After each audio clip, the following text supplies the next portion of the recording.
All right, so when you see that, we know what class it is. Why don't you say that so we all know? It is the birds, okay? So what do or can you think of when it comes to birds? Okay, wings. Okay, they all have wings. They don't all have talons, but they do all have hollow bones. Okay, so one of the things that is significant is because what is it that you can look at on the outside that would determine or tell you what type of diet that animal has? You said one of them already. Talons would be one. Let's say tattletale characteristic. And what might the other one be? Well, just think of what the diet of many birds possibly is. Okay, so then the beak would be their other tattletale sign, okay, or characteristic, okay? Because what do you think of when you think of like a carnivore, for instance? Okay, vultures, well, not for the reason that you would think. You're not entirely wrong, okay? So eagles are, kites are, kestrels, even owls and hawks. And vultures, yes, they are carnivores, but not for the reason that you would think. Okay? Because what do vultures actually do? Right, so that's what we would consider eating more so carrion. Okay? So you could say their work like on the decomposers, scavengers, that's the word I was looking for.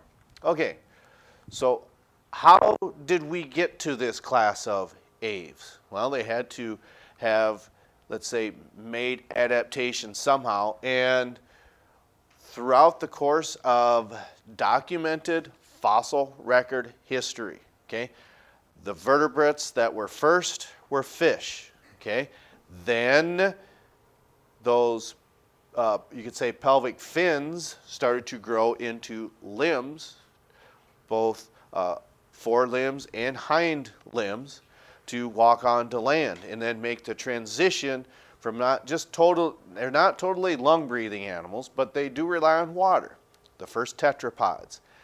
Then we made reference to the amphibians with that of the reptiles. How is reproduction different? Okay, the difference is in the eggs. Okay, with reptiles, their skin changed, their reproductive modes had changed because they got a shelled egg that can be protected from that of the elements. Okay, then what would happen is we would theorize possibly that animals that were reptiles that were in, I'm not saying necessarily treetops, but possibly in higher elevations would possibly start gliding, okay?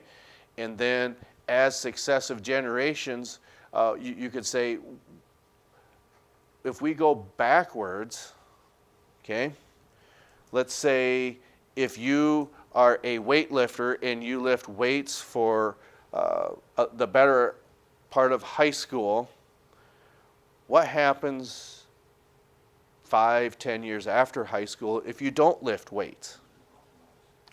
Okay, it's not that you go backwards, but you don't utilize that. So that's going backwards. If you go forwards, if you put stress on your skeleton, if you put stress on your muscles, that means they're going to grow. They're going to accommodate that stress. So that's probably what had happened with some of these early reptiles that would glide through the air and then eventually develop the muscles and what nature selected. Let's start modifying some of these wings or forelimbs that used to be claws into wing-like structures that could then, per se, start to fly, because there's always going to debate on how birds would take flight. Was it from high treetops, or is it like what we would think have to be at a higher elevation and jump and start gliding and flying. Of course, that we don't know, and it's really not that big of a mystery. I think that's worth spending a lot of time on. Okay.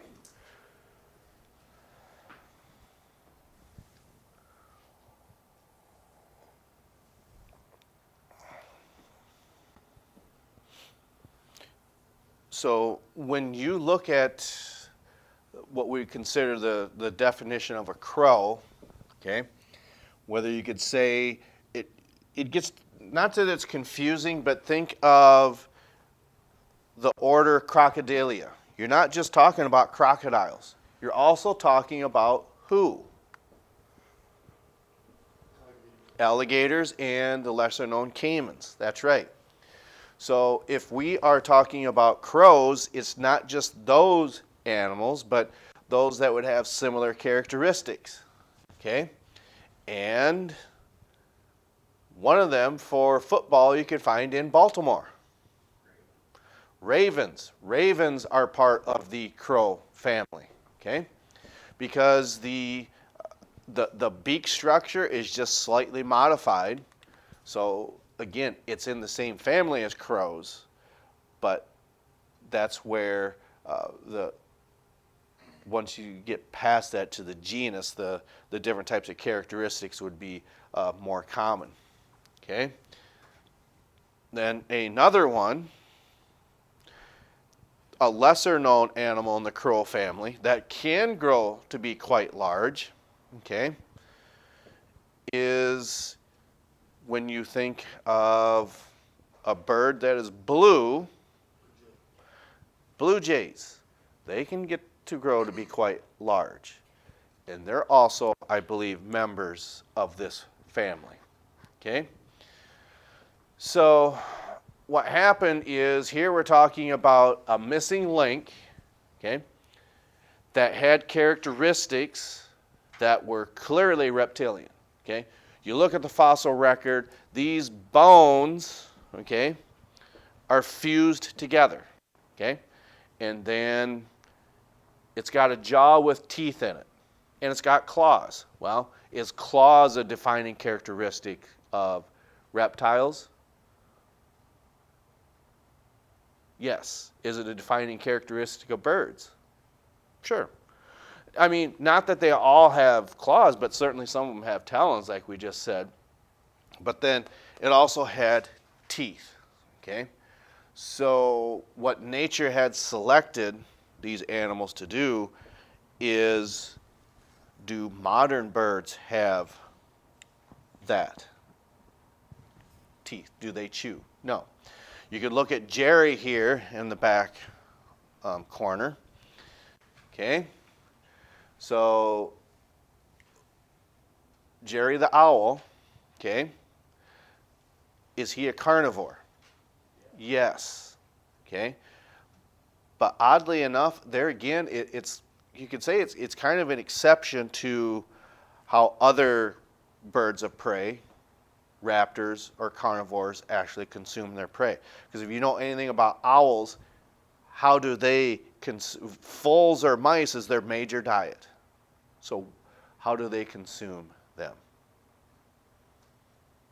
Swallow them whole. Okay? So what has to happen with that is bone tissue is kind of difficult to digest. Okay? But one of the things you can also determine from an animal's diet is the scientific term is called scat, whether it's a mammal or a bird. Okay? Another term you could use is called dropping. So when you're walking around in nature, when you're looking at scat or dropping, you say, oh, well, a rabbit's been through here. A deer's been through here. Okay? Or different types of animals. And I would presume that if you knew what you're looking for when it comes to owls, you find what's called pellets. Okay? Does anyone know what that pellet means? You could say it's just like a cocoon, basically, that allows it to pass through its digestive tract. Can you give small, tiny bones to dogs? that it's not a good idea to do that. But how many of you do give bones, larger ones, to your dogs? And you got to be careful with that, of course, because one of the things that I think of is wolves, which are canines, okay? Wolves, foxes, coyotes, they've been eating bones for a long time. So if they're the ancestors of modern dogs, why would it be any different to give bones to modern dogs? Well, sometimes I think maybe their digestive tract isn't quite as, let's say, rough and tough like it is in the wild because they've been domesticated. But what nature had selected with owls is that those pellets can pass through their digestive tract without cutting, scarring, scraping, doing damage to that, because that's why modern dogs really have a tough time with certain types of bones, because they really don't have the digestive hardware to possibly digest that fully, and that's what can happen with dogs. But anyway, here we see this missing link that had characteristics of both birds, okay, and reptiles, because it had teeth, okay. Its skeleton was clearly reptilian. It had claws like fingers, okay. And then, all right, and then this is the major characteristic that would say, okay, it was clearly avian because this animal had feathers, okay? Because when we look at this term, okay, why would it be an advantage for birds to not have abdominal ribs, do you think? Because what's the problem with trying to take to the air from the ground? We haven't gotten this far yet. Well, not only that, but it takes a lot of muscle mass, and they're heavy. So anywhere, what you had said earlier was hollow bones. Why is that an advantage to have hollow bones?